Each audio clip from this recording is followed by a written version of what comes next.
Eu não amo. É nóis. Era Vargas e o seu finalzinho. Uhul.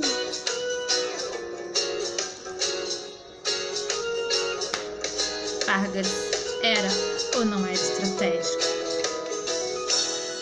A era Vargas durou quase 20 anos. Com Getúlio de um jeito malandro. Quem ganha é o Prestes, mas Getúlio é que aparece. E com um golpe de Estado ele permanece. Seu governo passa a ser questionado. Entra em cena um jornalista intrigado. Seu nome é Lacerda e o Getúlio ele alfineta. O Brasil está um verdadeiro estardalhaço. E a era Vargas começa a entrar em seu declínio. Cadê o famoso populismo? Mas uma coisa não podemos esquecer. E a era Vargas começa a entrar em seu declínio. Cadê o famoso populismo? Mas uma coisa não podemos esquecer.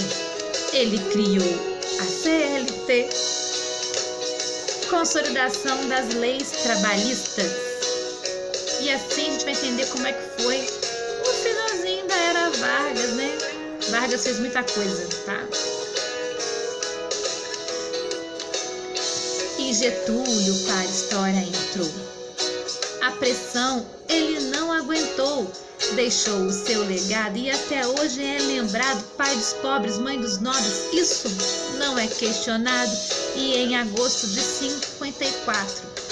24 foi um dia trágico, entrou para a história e para nessa memória Getúlio se matou com um tiro no peito em seu quarto e o Café Filho assume a presidência. Enquanto isso ele era o vice, estava atento, mas pouco tempo permanece no poder. Por que será? Enquanto isso, assume a presidência o Café Filho. Ele era o vice, estava atento, mas pouco tempo permanece no poder. Seu coração era fraco pra valer. Enquanto isso, um novo presidente vem surgindo. Entra um mineiro do Celino que vai se eleger pelo PSD. Enquanto isso, um novo presidente vem surgindo. Era o mineiro do Celino ganhando as eleições pra valer. E Brasília, nova capital vai ser. E aí nós temos que entender o que foi a era Vargas, né? O comecinho, o fim e o meio-fim, né? Quase uma telenovela, né? Por que a gente fala que foi uma ditadura civil? Porque ela durou quase 20 anos, foram quase 2 décadas de Vargas no poder, tá? E nessas 2 décadas ele vai trazer muitos benefícios para o Brasil. Vai criar a CSN, vai trazer a CSN, cria a Petrobras, a Eletrobras, Vale do Rio Doce, ou seja, ele traz a indústria para o Brasil. O Brasil, né, nesse período aí que Vargas tá no poder, passa por uma crise, né, a crise que teve lá fora nos Estados Unidos em 1929, quebrou a bolsa lá e afetou o mundo inteiro. O Brasil não teve mais como exportar café, nem vender café, e aí o Brasil queima sacas e sacas de café. Por isso que a gente fala que o Getúlio ele meio que industrializa o Brasil, porque o Brasil ele era um agroexportador de café. A nossa marca registrada até hoje é o café, né? Nunca se plantou, nunca se exportou tanto café quanto nesse país, né? E aí uma coisa muito importante, quando a gente fala assim, mas uma coisa não podemos esquecer, ele criou a CLT. O que é a CLT? Consolidação das Leis Trabalhistas. Ele vai criar carteira de trabalho, 13º, férias, né? Ele cria uma série de benefícios para o trabalhador, para o operário, né? E ele é o primeiro presidente a se dirigir ao povo assim, trabalhador brasileiro, e ele se utiliza da rádio, então nós vamos ter a era do rádio, né? Ele se utiliza desse veículo de comunicação da época para estar próximo ao povo. Por isso que ele era um presidente também populista, né? O governo dele era um governo populista, né? Populismo, né? Aí eu pergunto aqui, a era Vargas começa a entrar em seu declínio, o declínio está caindo, né? Cadê o famoso populismo? Já está no finalzinho da era Vargas. Vários problemas já aconteceram, né? Após todos esses benefícios que ele trouxe, ele vai começar a ser investigado posteriormente por um jornalista chamado Carlos Lacerda. E o Carlos Lacerda começa a descobrir uma série de coisas erradas no governo dele e começa a pressionar, né, junto com políticos, para que ele largue a presidência, renuncie ao cargo de presidente do Brasil. E aí ele vai falar que não, que ele só renuncia, que ele só sai da presidência morto. E aí ele sofre várias pressões.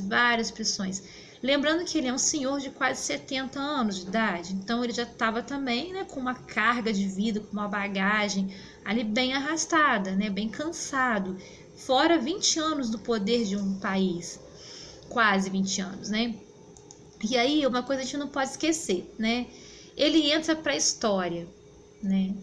É só lembrar da Carta Testamento que nós lemos em sala de aula, né? Ele fala, saio da vida, deixo essa vida e entro para a história, né? Saio da vida e entro para a história. Ele literalmente entrou, não tem um livro didático nesse país que não fale sobre ele, uma biografia sobre ele, tem várias, né?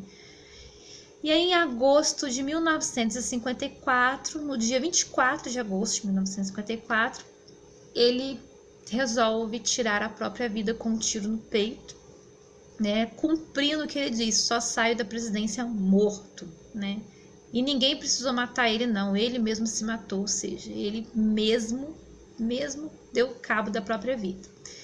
E aí o vice dele vai assumir, que é o Café Filho, só que ele fica pouco tempo na presidência porque ele tinha problemas cardiovasculares, tá, então ele não fica muito tempo na presidência.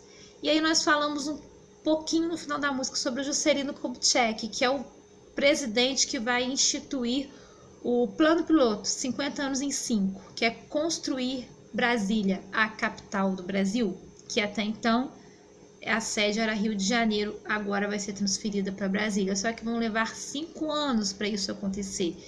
E o JK, né, o famoso Juscelino Kubitschek, ele vai ganhar as eleições, aí vão haver novas eleições para presidente. Ele se candidata e ele ganha, se candidata pelo PSD e ganha, né? Ganha as eleições e nova capital nós vamos ter. Então, em 5 anos, nós vamos ver Brasília sendo construída e toda a politicagem, né? E os políticos sendo transferidos para lá.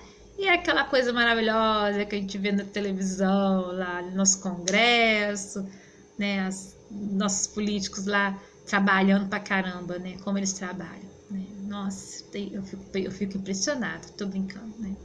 Mas falando sério, estudem isso e estudem agora também um pouquinho disso aqui.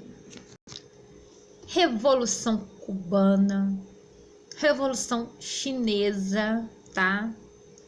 Quem foi Nelson Mandela, quem foi Mahatma Gandhi, quem foi Gandhi, quem foi acho que eu falei o nome do Gandhi errado. Tá, não tem problema não, mas ó, foca no nome certo, eu deixo o nome escrito aqui. O apartheid não, a questão do pan-africanismo, a musiquinha do Bob Marley que eu deixei para vocês, tá? Não podia faltar, né? O processo de libertação, né? Os países da África começam a mandar os europeus para fora, varrer eles do mapa deles, literalmente. E aí estudem isso, tá bom? Quem foi o Fulgêncio Batista, ditador lá de Cuba, né? Ernesto Che Guevara, Fidel Castro, vão bater de frente com esse ditador e vão fazer a Revolução Cubana, né? Que cumpria seu papel em sua liderança, Che Guevara e Fidel. E aí, ao mesmo tempo, nós temos, né, na África, o Mandela lutando pela liberdade dos africanos, para não depender tanto mais dos europeus. A gente não quer mais europeu tomando conta da gente, a gente sabe se virar. É isso que é o recado do Mandela.